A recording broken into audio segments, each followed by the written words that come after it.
फिलहाल देश की राजनीति में जो सबसे बड़ा मामला चल रहा है वो है the curious case of Manish Sisodia. इस मामले से जुड़ी बहुत सी खबरें आपने सुनी होंगी, लेकिन अगर आपको फिर भी समझ नहीं आया कि ये पूरा मामला आखिर है क्या, तो ये वीडियो आपके लिए है। तो चलिए समझाते हैं आपको इस पूरे मामले की ABCD। नमस्कार, मेरा नाम है भूपेंद्र सोनी और आप देख रहे हैं अनकट। यह मामला तब खबरों में आया जब 19 अगस्त को CBI ने दिल्ली के डिप्टी CM मनीष सिसोदिया के घर और उनसे जुड़ी कई जगहों पर रेड मारी। मनीष सिसोदिया, जो कि दिल्ली का एक्साइज डिपार्टमेंट भी देखते हैं, उन पर दिल्ली की शराब पॉलिसी में करप्शन के इल्जाम लगाए जा रहे हैं।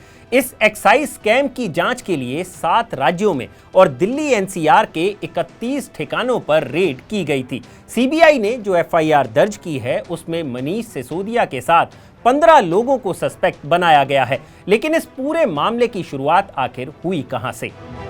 यह मामला शुरू होता है दिल्ली सरकार की नई एक्साइज पॉलिसी से, जिसे नवंबर 2021 में लाया गया था। लेकिन जुलाई में दिल्ली के LG VK सक्सेना ने इस एक्साइज पॉलिसी को लेकर जांच का आदेश दे दिया।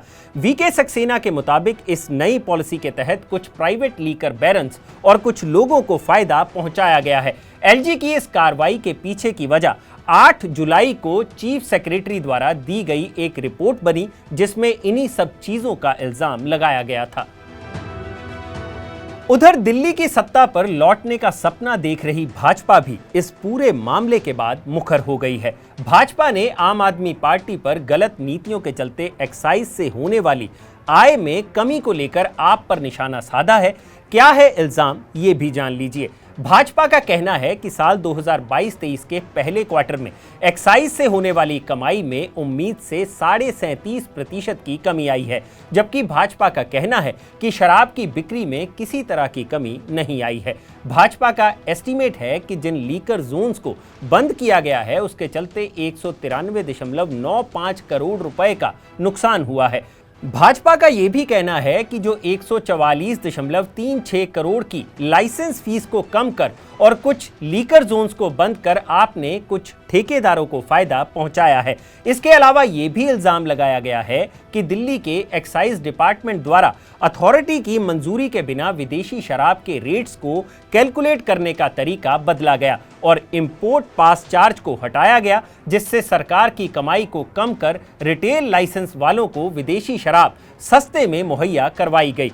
अब ये तो वो इल्जाम है जो भाजपा द्वारा आप पर लगाए गए, लेकिन यहां आपको आम आदमी पार्टी की सफाई भी जाननी चाहिए। आम आदमी पार्टी ने रेवेन्यू लॉस की वजह नई लीकर पॉलिसी पर फॉर्मर LG अनिल बैजल के यू टर्न को बताया है। असल में केजरीवाल सरकार दिल्ली की अनअप्रूव्ड कॉलोनीज में 300 से 350 दुकानें खोलना चाहती थी, लेकिन आपका इल्जाम है कि अनिल बैजल ने 15 नवंबर को नई शराब पॉलिसी लागू होने से महज 48 घंटे पहले सरकार को फाइल वापस लौटा दी और अनअप्रूव्ड कॉलोनीज में शराब की दुकानें खोलने के लिए केजरीवाल सरकार को DDA और MCD से परमिशन लेने के लिए कहा गया। आपका कहना है कि इस सडन चेंज की वजह से जो दुकानें अनअप्रूव्ड कॉलोनीज में नहीं खुल पाई, उसके चलते ही दिल्ली सरकार को रेवेन्यू लॉस झेलना पड़ा। हालांकि इससे पहले भी मनीष सिसोदिया केंद्र सरकार पर यह इल्जाम लगा चुके हैं कि ED और CBI का डर दिखाकर शराब ठेकेदारों को डराया जा रहा है, जिससे वो अपनी शराब के लाइसेंस वापस लौटा रहे हैं। दिल्ली में हमारी सरकार पिछले साल एक नई एक्साइज पॉलिसी लेके आई, एक्साइज पॉलिसी 2021-22। लेकिन नई पॉलिसी आने से इन लोगों ने जो भ्रष्टाचार मचा रखा था वो रुक गया, वो खत्म हो गया। तो इन लोगों ने पूरा प्लान बनाया कि इस नई पॉलिसी को फेल किया जाए। एक एक करके इन्होंने जितने प्राइवेट दुकान वाले आए थे उनको ED की धमकी दी, CBI की धमकी दी। तो प्राइवेट दुकान चलाने वालों को जो सरकार को ज्यादा रेवेन्यू दे रहे थे, क्योंकि सरकार ने ट्रांसपेरेंट तरीके से उनको दुकानें दी थी ओपन ऑक्शन करके, तो उनको इन्होंने ED से धमकाया, CBI से धमकाया। तो बहुत सारे शराब वाले तो दुकान वाले तो बेचारे, कई सारे लोग तो दुकान छोड़ के चले गए। इनका मकसद है कि दिल्ली में शराब की किल्लत पैदा करें। इनका मकसद है कि दिल्ली में लीगल तरीके से बिकने वाली शराब का क्वांटम कम करते चले जाओ।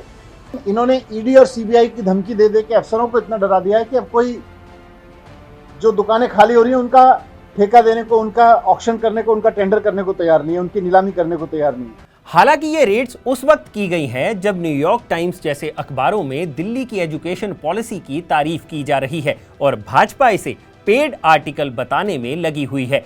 हालांकि न्यूयॉर्क टाइम्स की director for external communication Nicole Tyler ने यह साफ कर दिया है कि ये रिपोर्ट ग्राउंड कवरेज के आधार पर छापी गई थी, यानी ये पेड आर्टिकल नहीं है।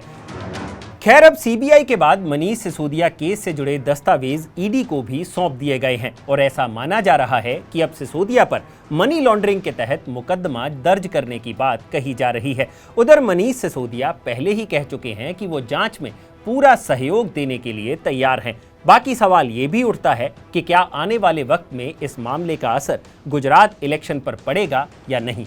फिलहाल जांच जारी है तो हमारी नजर भी बनी रहेगी इस मुद्दे पर।